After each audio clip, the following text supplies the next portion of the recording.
Hobby Quick Hits. Delivering that breaking hobby news directly to your earlobes. You want to know those hot drops from the card shop? We've got you covered. With your host, John.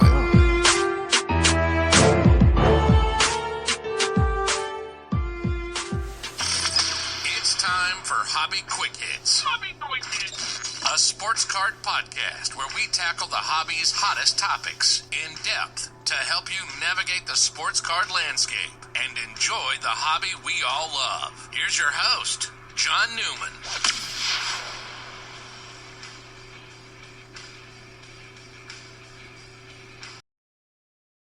Hello and welcome to episode 93 of Hobby Quick Hits. Little disclaimer, I actually recorded the topic of this episode after my Dallas trip earlier this year, and so you're going to hear times relating to that and jet lag and getting off the plane.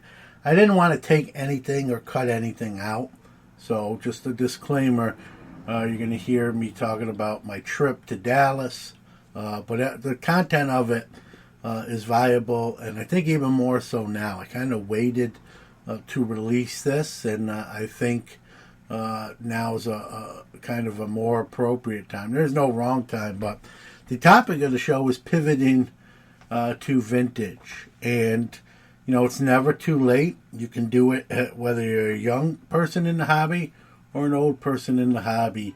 You can do it. Pivoting to vintage doesn't mean you don't have to do modern anymore. It means you can do both, as I do. But you know, a lot of people complaining that they can't get product, it's too high. Other people complaining that the prices have dropped down, things have really corrected themselves.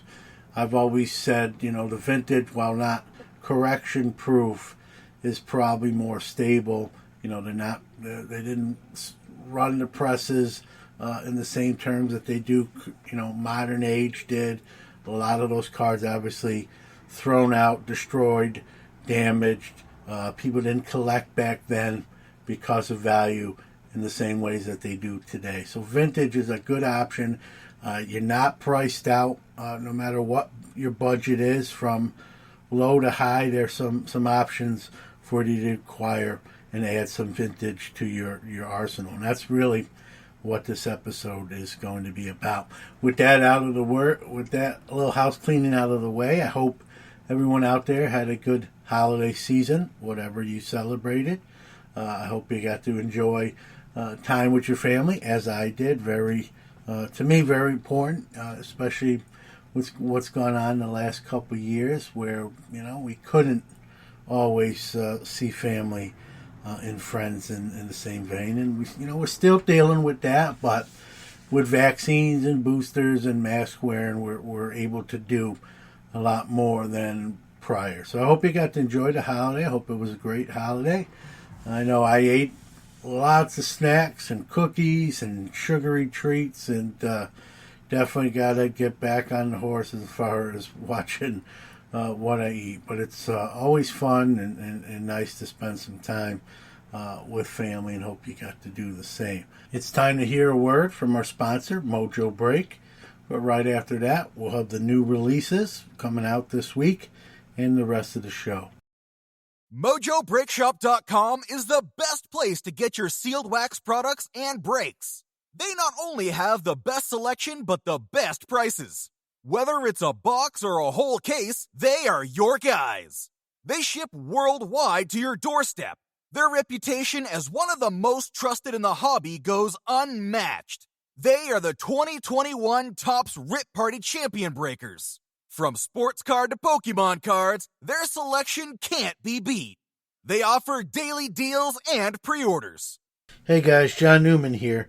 Mojo's prices are already great, but to save an additional 10% off anything in their store, use the code QUICKHITS. That's QUICKHITS. Check out the full service store that's open 7 days a week in Santa Clara, California, or the website at mojobreak.com. Line know the chunky that left these chunkies? Newman! Open the door, Newman! I know you're in there! Sports Card Nation. All right, it's time for Newman's Rambling, where I select one question I get each week and answer it on the air. John, you seem like an astute man. Thank you, Mr. Walken. Maybe you can help explain something to me. Well, I'll give it my best shot. All right, this is a question, rather than from one person, is I get every year around, obviously Christmas time, pertaining to, did you get any hobby-related stuff for Christmas? And I got about 3 people asking me. I did post a few gifts that I got. I don't post them all, obviously. I don't normally get hobby-related stuff for Christmas. Number one, none of my family, probably the closest one to knowing is my son Jordan, who knows kind of about cards, but not in the same vein that I do. So, I mean, no one would know what to get me. No one would know, does he have that? Does he not have that? Does he want that? Does he not want that sort of thing? So I don't get stuff, hobby-related stuff generally for Christmas. I don't really want, I know it's the old disclaimer, but it's true. It's not the reason for the season. If you're, a person of faith, you know that. But there is exchanging of gifts for most people. But I don't really get hobby stuff. I typically buy that stuff myself, and my, especially my immediate family. They know that, and they wouldn't know really what to get. And so, matter of fact, my wife will tell you I'm very hard to buy for, because I'm buying things all through the years that I would like or need and that sort of thing. So I'm very hard to buy for. So I get a lot of personal gifts. So, for example, some things I got. I smoke cigars. My wife got me and drink a little whiskey and a glass where you can slide your cigar in and has your drink as well. So hold your cigar and drink. I got another pint glass with my dog Kane's picture on it. It says get your paws off my beer. Those sort of gifts. I got tickets to see Tracy Morgan here in Syracuse at the Comedy Club. That'll be in February. Although I did get 2 gifts that are sort of like fringe hobby gifts. So my wife also got me Ryan Shaziers, the Steeler linebacker, who unfortunately was paralyzed in a football game. Many know that, even if you're not huge NFL fans. Has kind of got back to walking slowly but surely, but ended his football career. Well, he wrote a book about that, that thing in his life and how he overcame it and what he's doing now, and people that have helped him get back on his feet, so to speak. And so it's I got that book. It's signed by Ryan Shazier and authenticated, and a book I want to read. And Ryan Shazier, one of my favorites, and your heart can't help but break for that young man whose life was changed by playing a sport he loved. But he's coming out on the positive end of things. And so I got that book autographed. That was very cool. Also, my son did get me something, The Express, a movie starring Dennis Quaid, featuring the life of Ernie Davis, the first African-American Heisman winner, played here at Syracuse University, was a number 1 draft pick by the Cleveland Browns, and then was diagnosed with leukemia and unfortunately passed away before he ever could play in the NFL. A big Ernie Davis fan, have some of his rookie cards, Syracuse tie in there. Well, my son acquired and bought for me for Christmas the movie premiere program from the premiere of that movie, which was here in Syracuse at a famous landmark here, the Landmark Theater, literally famous landmark called the Landmark Theater. And the movie premiered there. All the actors came out. They had the red carpet where they made a program for the event. I don't think there's a ton of them out there. It's not a huge venue, small venue, but my son got a copy of that program in really good shape. Looks brand new, and that was one of my gifts to me for Christmas. So sort of hobby related, but generally I don't. And if you do, that's awesome, and I hope you got everything you asked for and you had a great Christmas or whatever holiday you may celebrate. It's time for the Hobby What's Up, where we go around the hobby world and tell you all the latest news and breaking stories from the hobby we love. What's up? What's up? What's up? What's up?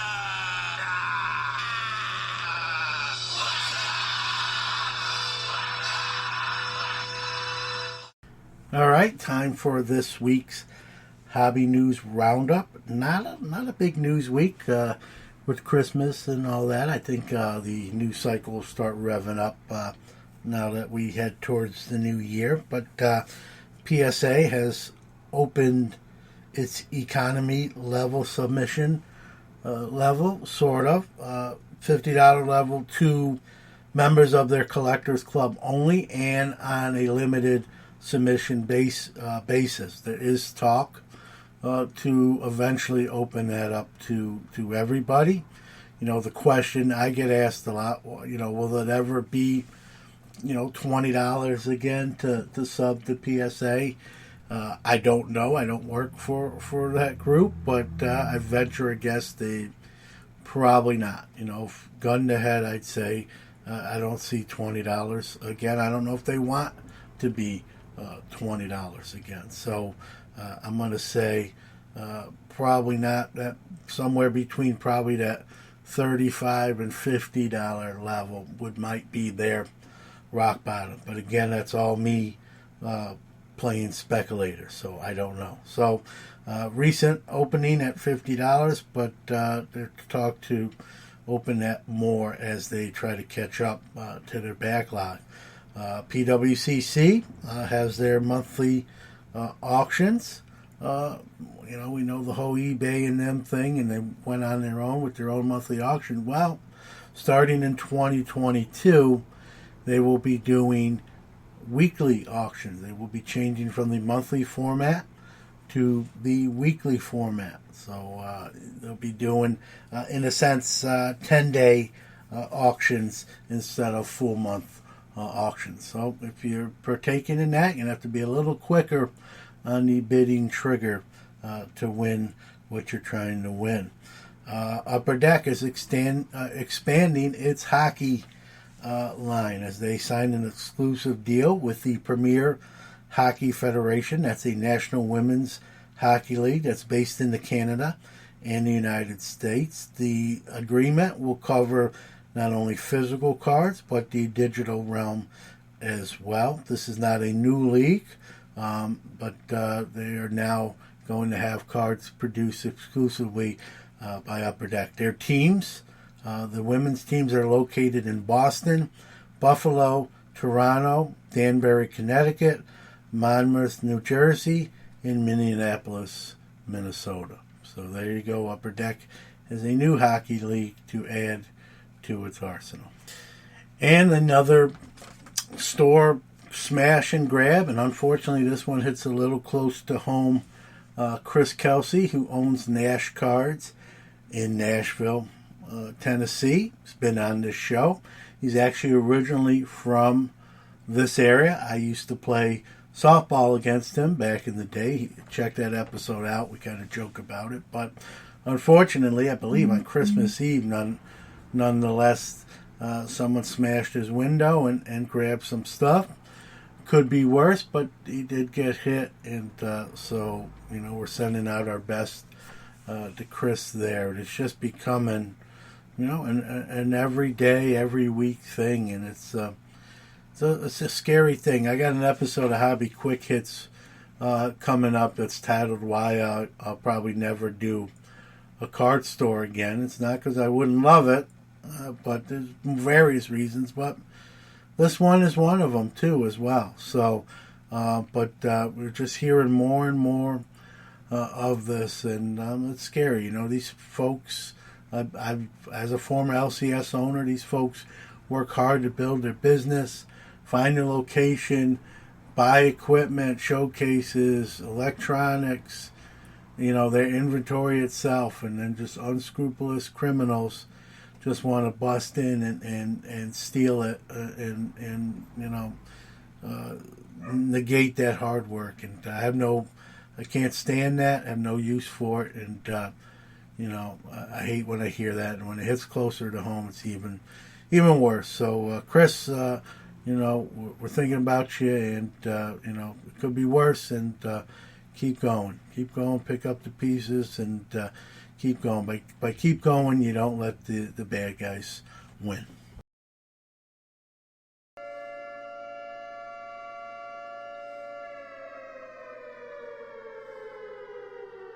Time for this week's incoming product releases. All right, it's me doing the new release this week on the 29th of December. We have 2021 Historic Autographs, Famous Americans Hobby. On the 29th, we have 2021 Topps WWE Fully Loaded Wrestling to close out December. These are all last day, New Year's Eve, December 31st, 2021. Bowman Draft Baseball Jumbo and Super Jumbo. 2021 Bowman Draft Baseball Light. 2021 Bowman's Best Baseball. 2021 Panini Immaculate UFC. 2021 Panini Immaculate Basketball. 2021 Topps Transcendent Collection Baseball. 2021 Topps WWE Undisputed Wrestling. And that's all the releases this week. Happy ripping. Welcome to another edition of Hobby Quick Hits. Today, I've said on both of my shows that I do, this show and Sports Card Nation, I've talked about how, you can pivot. Something's not working for you. You don't enjoy it, maybe you get priced out, things change, you don't like it anymore. You can always pivot and stay in the hobby and do different things. And so today, I'm going to talk about kind of myself a little bit, instead of, preaching a little bit from the pulpit, which I sometimes I'm guilty of. I'm going to kind of talk about my own personal kind of pivoting, if you will. It's not a true pivot, because I'm already doing kind of what I'm just going to do more of. I'm just going to kind of move over more to that side of the aisle. And so for me, that's been doing this a long time, I've always done some vintage and some modern. I've done both, but it's always usually been sort of, leaning towards the modern side. Probably, 70-30, 80-20.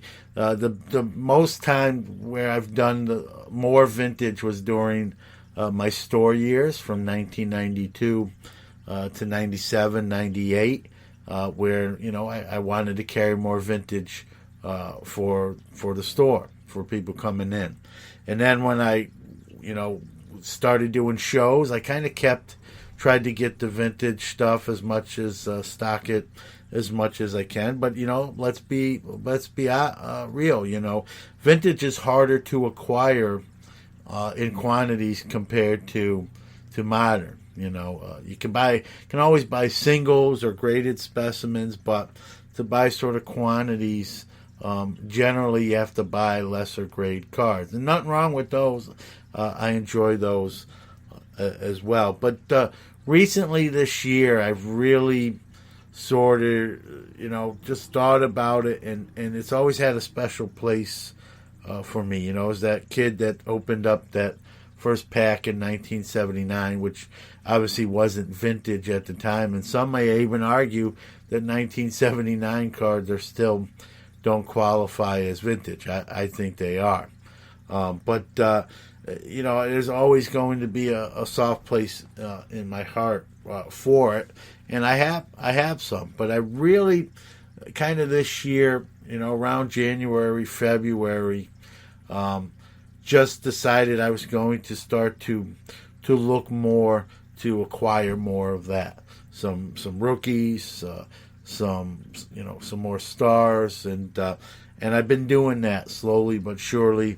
I started buying more exhibit cards, something at one time, if you heard the exhibit episode of Hobby Quick Hits recently, you know that at one point I had a heavy disdain for them, and I've done a 180 on my opinion on exhibits, and I've added quite a few along those lines. And for those out there that want to get into vintage and maybe the price level kind of scares you away, take a look at exhibits. A good way to kind of dip your toe in the water, acquire some, vintage era stars without the hefty price tag. The cards, if you don't know about exhibits, the cards usually don't have stats on the back. You want to be careful.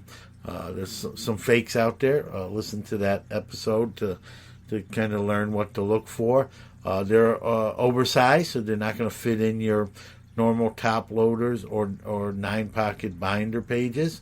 But if you're looking for an affordable way to get into vintage, take a look at the exhibits. And I've acquired more of those this year, and I'm still acquiring them. And so, kind of the beginning of this year, I just said, man, I kind of want to move more that direction. What was it? I just, let's be real. Like, as much as I do love the modern market, and I'm being a sports fan, and I'm watching today's players and doing fantasy leagues and keeping tabs on that, there's just a gluttony of a rookie today, right? He's got 20 different just Bowman rookies, right? Bowman Platinum, Bowman Chrome, Bowman Draft, regular Bowman, right? It's just a player today will have 50 different rookies, and there's something about the vintage era where even at most a player's going to have 1, 2, maybe 3 at the most, and it makes it easier and to really kind of build that inventory or build that collection. And so, I just came back. I'm recording this just as I came back from my trip to Texas, which was wonderful, by the way. If you haven't heard, listen to the review show that I did on Sports Card Nation. Great trip. Did a lot of different things and had a lot of fun. Tired when I got back, but sleep when you're dead, as they say. But so had a lot of fun on that trip. But walking that show floor, and I don't know, there's quite a bit of tables. I think 400 to 500 was what was advertised, and just seeing, you see all the new stuff, and it just sort of blurs in. It's all sort of seems the same, and it's really made me sort of appreciate vintage to another level that I probably should have already, honest to God. But and so it just sort of cemented what I really was feeling inwardly, and I went to that show with vintage on my mind. I kind of said that on my podcast even before I made the trip, that my goal was to acquire some vintage. I did acquire some vintage cards, not as much as I planned. Some of the prices were not great, if you will, but I did buy, out of what I bought, I would say about 80% were of the vintage variety, and kind of where my interests are leaning. And one of the last things I did before getting on the plane to come back to Syracuse from Dallas is my friend Michael Moynihan, baseball card collector on YouTube, awesome dude, one of those hobby good guys I talk about, advocates for the hobby, ambassador for the hobby. And, he's been on the show, Sports Card Nation. And, on that episode, he said how he was doing, some modern. And then he realized, one of the guys he kind of super collected was Josh Hamilton. And we all know how that sort of turned out. And he really went to heavy vintage. And, he invited, when he heard I was coming down to Dallas, he said, man, if you got time, open invitation, come over, see my card room, see what he calls the Beast. It's a wooden, card holder that holds all his graded cards and slabs that him and his father made by hand. Beautiful, by the way. After seeing it now, he said, hey, if you can make some time, you got an open invitation. And when you get that sort of invitation and you see his videos on his YouTube channel, by the way, follow him and subscribe to get the opportunity to see, it's awe-inspiring via YouTube video, but to see, when you get an invitation to see it up close and personal, you don't say no. And so myself and Brad Bethune, Texas Card Dude, basically before I had to head to the airport and get on the plane to head back to New York, we went to Mike's house, and I'll say thank you on the air here and appreciate. I did that in person, obviously too, but just awesome collection. And I left there, and on the way to the airport, I left there and I said I want to do something similar. Now, his collection is jaw-droppingly awesome, insane. Not going to be able to replicate that. I'm a realist. I'm not fooling anybody there. But what he's doing, just so you kind of give you a background. Again, check him out on YouTube, and he has a podcast, a great one, The Golden Age of Vintage. Highly recommend it.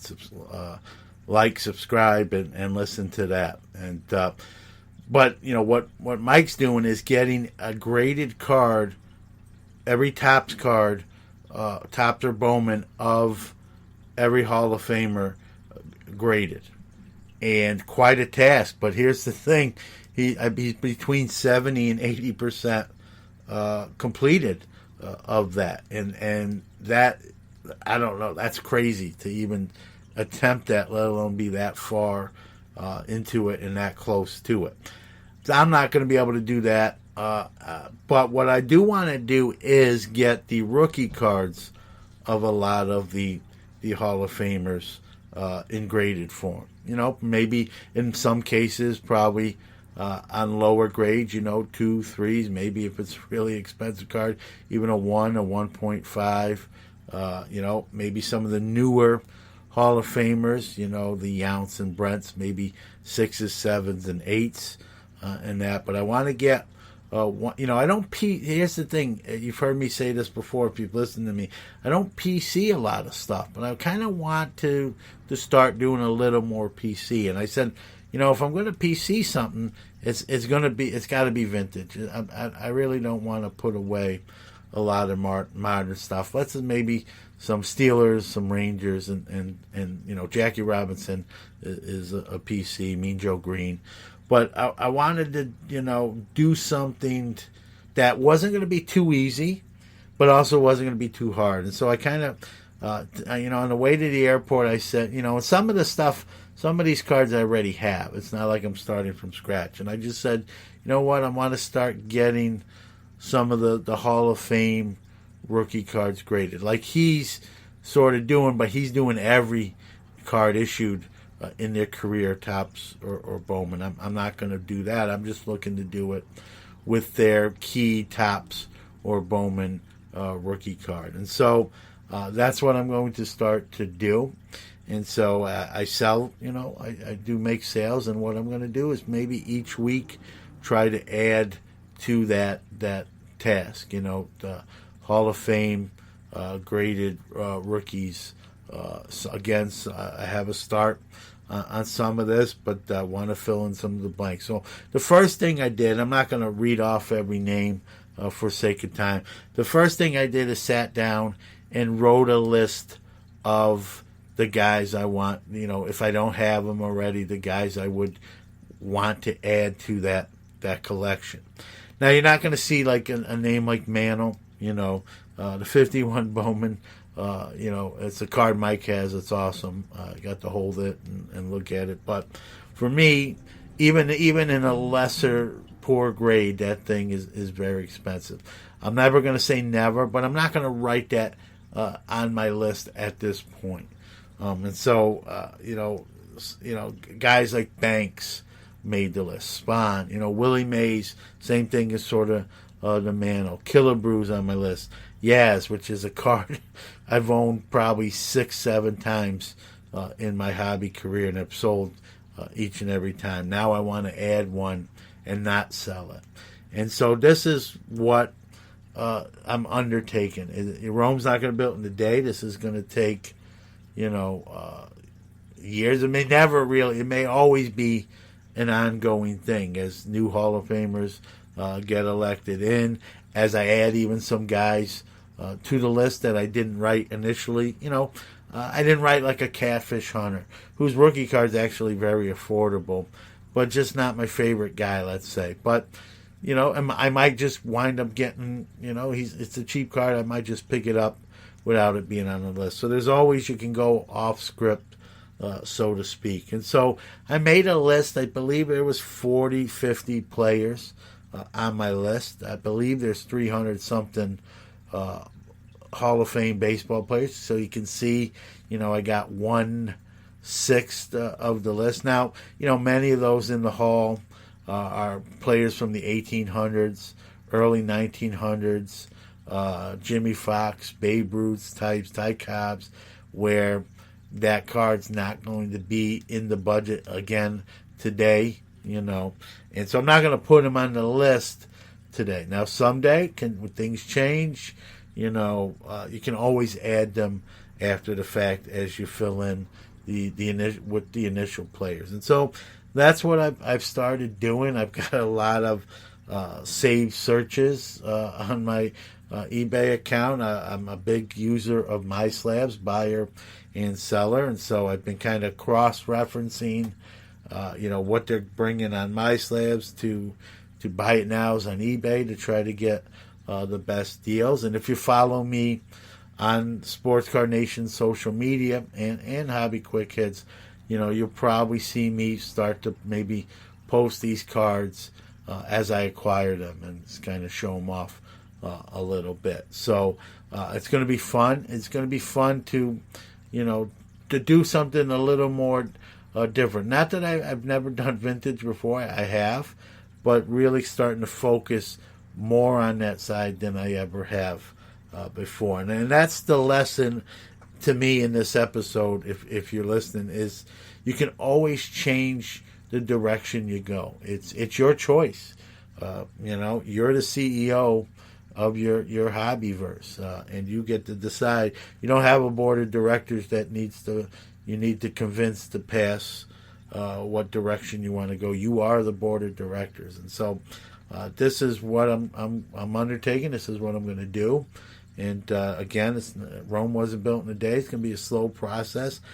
My goal is really, on average, to add 1 or 2 of these cards a week. And some of these cards are going to be, $60, $80. Some of these cards are going to be, $500, $600 potentially. And some of them going to hit the 4-figure mark. $1,000, between $1,000 and $2,000. And so it's going to be, when I have that discretionary income. Maybe I had a huge sales week on the Newman Sports Card side where now I have that little bit, that extra to go and make one of those bigger card purchases. And that's going to be the fun of it, is kind of, the yin and yang. It was a good week. I can sort of go for a bigger card, or it was an okay week and I got to temper down and maybe spend a couple $100 rather than 4 figures. And it's going to be fun. And I'm sort of, someone might ask me, are you phasing out modern cards? Are you kind of like trade? You want to get rid of all those and then go, all vintage. That's not what I'm doing. But what I am saying is, I'm going to be really buying at this point more what people would call vintage era cards than modern. Don't forget, like I said, I still have Newman Sports cards. I still am a Montgomery 582 member. We'll be buying this, that stuff. Much of it I resell to pay for it, and we've seen what that stuff's done, and so then I'm going to use that really to fund some of these bigger cards I plan on acquiring. You might ask, well, all right, John, you acquire these. You get an Ernie Banks rookie. You get, maybe get a Hank Aaron rookie, a lesser grade. What's the end game? That I don't know. I've talked about that just in cards in general. Where do your cards go when something happens to you? And I don't know. It's something you probably should think. I probably should think about more.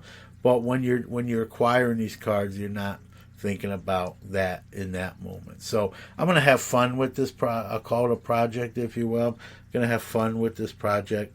I don't know how fast or not fast it's going to happen. I don't have any sort of benchmarks or goals as far as you have to have 30 off to your list of 50 by the end of 2021. I don't have any of that. I'm just going to play it by ear, take it 1 week at a time. I'm looking at it in like week forms. Each week try to add at least one of those 50. So if I use that ratio, right? We're already in we're in June here. If I use that ratio 1 a week, that leaves about 25. I should knock down, half of that list of the 50 names that I did write down. Now, if I have a week where I knock off 2 or 3 cards in that week, then I get closer to that goal of 50. But if I don't do it by the end of 2021, I'm not looking at that as like a benchmark or a failure. If I add one card all year, it's one card that I want to add, and I'm going to have fun with it. No pressure. It's going to be fun to see kind of what order I get certain cards in. It'll be fun, sort of. eBay was sort of getting sort of stale with what I was kind of looking for a lot of on the modern side, and so this will be. I think it'll reignite some passion. I'm not saying I lost any, but it'll sort of invigorate me in a different sort of way. And again, I think that's the message in this episode is, and maybe it's the other way for you. You could go any way you want. Maybe you have vintage and you want to do modern. It's a two-way street. So, maybe you don't do auto cards, certified auto cards. Maybe you want to do through the mail autos and you never tried it yet. You can pivot and do anything you like if you put your mind to it. You're the boss of your hobby, and so do whatever your heart leans you in what direction. You'll enjoy it. It'll keep it fresh. If maybe you lost a little passion, it'll kind of put that bloom back on the rose, if you will. So that's what I'm doing. I thought I'd share a little bit of that insight with you, and it's going to be fun. And follow us on social media to see what and if I get. With that being said, I'll bid you adieu. Thanks for listening. Stay safe. Stay well. We'll see you next time. Little addendum to this episode, everyone. Mike Moynihan's podcast is called Golden Age of Cardboard. Golden Age of Cardboard. Go download that, like, subscribe. I kept calling it Golden Age of Vintage. It's Golden Age of Cardboard. I think you would have found it either way, but I want to be factually correct. And he's baseball collector on YouTube, not baseball card collector. Baseball collector on YouTube. Go like, subscribe. He does some great content on the audio and the visual side. That's what happens when you record an episode when you're jet lagged from a trip, but I wanted to get that factually correct. So there you go. All right, thank you for listening to another episode of Hobby Quick Hits. Want to give out our social media, starting with our website, which is www.sportscardnationpodcast.com. Facebook, you can follow us at www.facebook.com/SportsCardNationPodcast/. Twitter, we are at SportsCardNati1, so it's SportsCard NATI1. Instagram, at SportsCardNationPodcast, or you can email the show, hobbyquickhits@gmail.com. Again, thanks for listening. We'll see you next week. All right, that's going to do it for another episode of Hobby Quick Hits. Thank you, as always, for giving us a little of your time. And I hope, if you were thinking about vintage, or maybe you had some vintage but wanted to expand on your collection, I hope this episode helped you out in that respect. A little programming note: Friday Sports Card Nation episode will be our annual People's Choice Awards. We call them the Newmies. We got 20 categories. We are going to give out those awards in those categories this will be the third annual. We'll have some guest presenters giving out those awards, much like last year. So hope you partake in that and enjoy that. And we'll see you back here for this show next Monday.